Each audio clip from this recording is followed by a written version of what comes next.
Coffee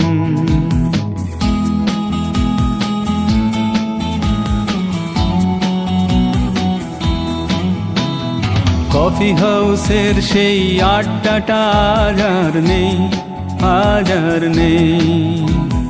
কোথায় হারিয়ে গেল সোনালি বিকেলগুলো সেই, আজ আর নেই।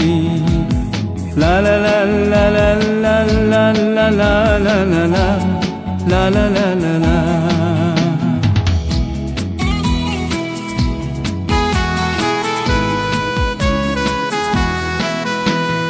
নিখিলেশ প্যারিসে, মইদুল ঢাকাতে, নেই তার আজ কোনো খবরে। গ্র্যান্ডের গিটারিস্ট গোয়ানিজ ডিসুজা ঘুমিয়ে আছে যে আজ কবরে। কাকে যেন ভালোবেসে আঘাত পেয়ে যে শেষে পাগলা গারদে আছে